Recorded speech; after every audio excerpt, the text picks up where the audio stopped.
This is one of 6 short films which look beyond hierarchy at 2 different approaches to self-organisation. This part is about creating culture. What do we mean by culture? It exists in the space between us, but is invisible. We can't see it, touch it, or feel it, and every group, team or organisation has one. It's a bit like the personality of a group. It's made of agreements about how things work around here, which are mostly unspoken, assumed, expected and shared between some or most people. It's about values and what's important. These are often called norms and are like unspoken rules because they define what is normal, even if they're never spoken about. For example, lots of people don't like conflict, so when something difficult happens, we often sweep it under the carpet and try to ignore it. So when everyone accepts that this is what we do when something difficult happens, it becomes an invisible, unspoken agreement or norm. And each group or organisation has their own set of norms, which all combine to create a culture, the feeling and atmosphere of what it's like to be part of that group. And it has a huge impact on how effective a group or organisation can be. Some challenges around issues of culture are when norms are not shared and then tensions arise, or if norms are not clear, it can be confusing, or if norms are not helpful for the group, like the conflict example. Some ways of responding are to clarify things between people, make the invisible visible, examine unexamined assumptions. This is so that things can be brought out into the open, talked about and clarified to make the group more effective. Different ways of running organisations have different ways of creating and working with culture. This part looks at how this is done with a conventional hierarchy as a reference point for what the other 2 approaches are shifting away from. Hierarchical structures are common in conventional businesses, government, military, education, and traditional families. The approach taken is conventionally, but not always, based on cause and effect thinking, and so projects are done to achieve predefined goals. Some examples of group norms here are a command and control, power over approach, where people higher up make decisions, so the person at the top has the final say.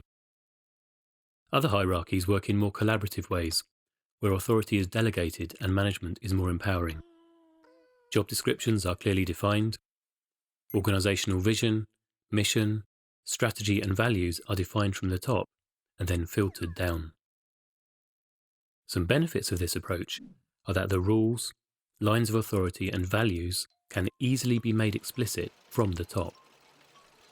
And when people accept hierarchy as a legitimate order, can be an easy and effective way to work. But not always, however. Some challenges are some countries are seeing a cultural shift away from values of hierarchy towards more collaborative values like democracy, participation, and inclusion. It can be difficult to integrate the culture of a hierarchy with a more collaborative approach. Conventionally, some approaches or tools used to work with culture in hierarchy are team building events with those trust games that make everybody cringe. Running a culture change project, as if culture is something that can be changed or even controlled by a management decision. Rolling out the new company values statement with a big fanfare which everyone often ignores or forgets.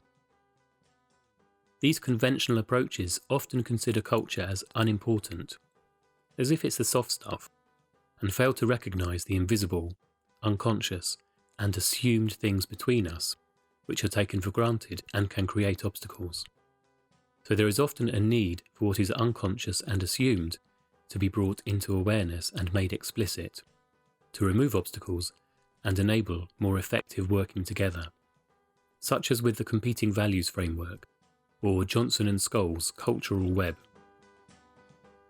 But what does all this look like when people organise without a hierarchical structure? The next 2 parts look at 2 approaches to self-organising which are shaped by different ways of seeing and being in the world. Organisations with a more collaborative approach and set of values are likely to include a mix of different views about how people work together, as well as acknowledging and working with the inner dimensions of group life.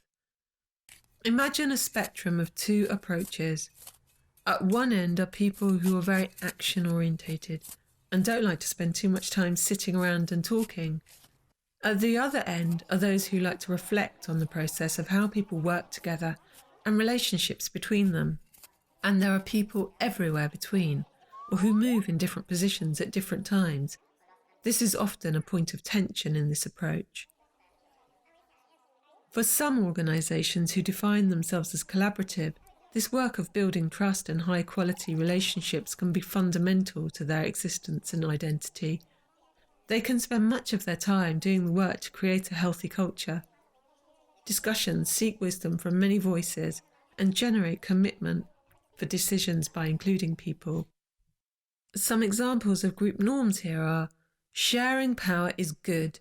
We reject hierarchy, power over relationships, and instead share power in the group. We prefer collaboration and cooperation to command and control. We make decisions by voting or consensus. Participation and inclusion are good. Everyone should have a voice. No one should be silenced. Space is given to include people's feelings. Facilitators facilitate meetings instead of having a chair or boss to run them. Some benefits of working in this way are that people are more inclined to feel included, sing from the same sheet, and feel a commitment to what is decided. This is often highly sought after, but difficult to achieve in hierarchies. When facilitated well, different voices can bring more wisdom to give more informed and better quality decisions.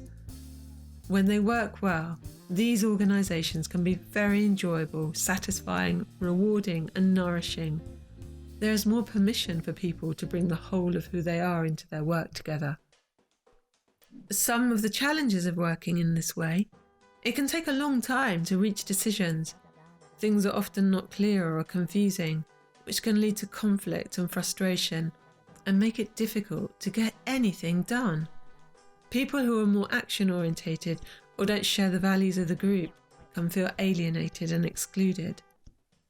Some tools here are: balancing action with reflection in working together, voluntary activities to build trust and develop relationships, like getting to know each other outside of meetings, group agreements or ground rules, non-violent communication, conscious communication, including becoming more aware of what personal issues we bring and who we become in a group, agreeing to conflict management policy, using a methodology like dynamic governance or sociocracy can create a culture of collaboration and cooperation, since it's founded on a principle of making policy or constitutional decisions by consent. Another approach to self-organisation beyond hierarchy is more agile, responsive, adaptable, and evolutionary. There are many examples of this.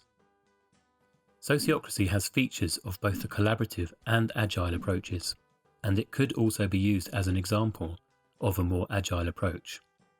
And some of what we see in holacracy is drawn and developed from sociocracy. To avoid confusion, this part just looks at holacracy as an example of self-organisation with a dynamic steering approach. Holacracy takes the elements from hierarchy and collaborative approaches which work the best and combines them to make something new, a different kind of system altogether. In holacracy, there is a distributed authority system with clear roles and ways of making decisions, and much of what is normally hidden is explicit. Therefore, much of what the other two ways of running organisations are trying to achieve to create culture is not considered necessary here. There is a way of understanding different types of spaces in organisations that use holacracy. These are personal space, tribe space, role space, and organisational space. How it works. There is a set of rules called the Constitution, which are the same for everyone. And like in a sport, They cannot be bent to suit anyone's preferences or purpose.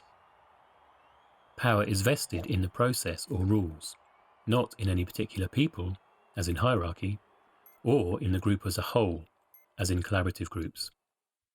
Authority is distributed among roles to serve the purpose. Some benefits of this approach are that the ways of dealing with difficulties and how we work together are built into the system, so they don't create lumps under the carpet or lasting barriers to being effective. So there is no need to spend extra time and energy to sort these things out.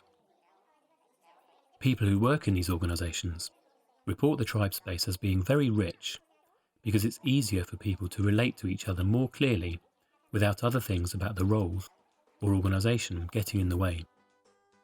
For example, feeling intimidated by talking to the boss outside of meetings because there isn't a boss, or feeling emotional baggage about various people because of the unresolved tensions or political divisions that often exist in other organisations. This clears the way for more authentic relationships between people in the tribe space when they are not acting in their roles.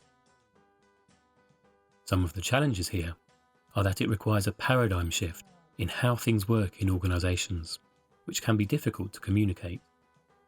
And it takes time for people to learn a new way of doing things, and can be challenging for some, as it's very different how we're used to working in organisations. These are just 3 models, which don't exactly fit reality, and not one of them is better than the others. Rather, each model fits better into a different set of conditions, culture, and values. Many organisations are a complex mix of these patterns, and recognising them will enable you to make conscious choices about which works best in your situation. Which is the better fit for your organisation, environment, and where things are moving to.